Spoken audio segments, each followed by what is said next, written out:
Hello, this is David from eCell's e-bikes. Today we're going to be installing a front twist throttle on the right hand side of one of our Super Monarch bikes. These are the components. This is the twist throttle.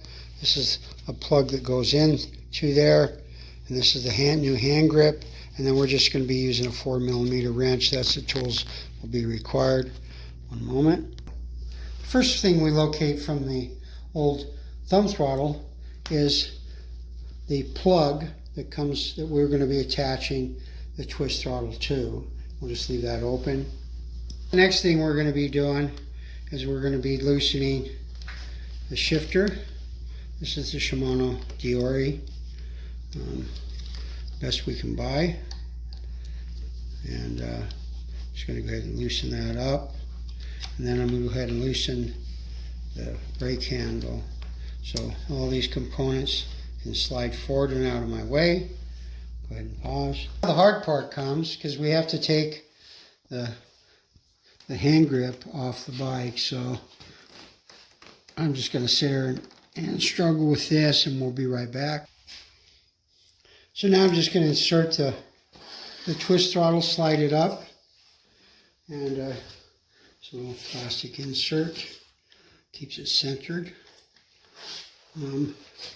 Now I'm just going to, I use a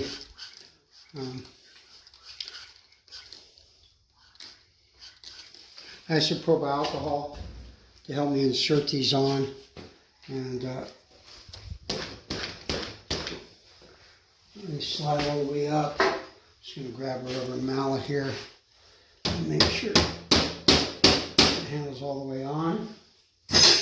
And now I'm just going to bring back the brake handle, and I'm going to go ahead and take my 4mm and tighten these guys back, and I'll be right back. Now I'm going to take a 3mm hex wrench. I'm going to rotate this all the way down that it fits here under the notch of the brake handle. I'm going to go ahead and tighten that up. We'll be right back. So now what I've done is I've gone ahead and loosened the shifter and the brake handle to allow me to basically insert the wire between the shifter and the handset. And I locked it down earlier because I want to make sure I got the handle on there properly. So I'll just tighten this back up. So now I'm just going to go ahead and plug this into the wiring harness, and like so.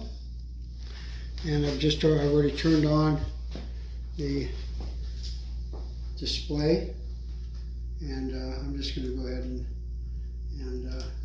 put this on the front motor, and we have power. There you go. Now you can just rethread all the spaghetti, what I call wire spaghetti, and you can just hide this control extra throttle, the original thumb throttle that you had with the bike. Just keep it on. In the event that this ever did break or something happened, you've got a backup. And so with that, this is David with eCells. Be sure to check out our website, ecells.com, and be sure to like our page.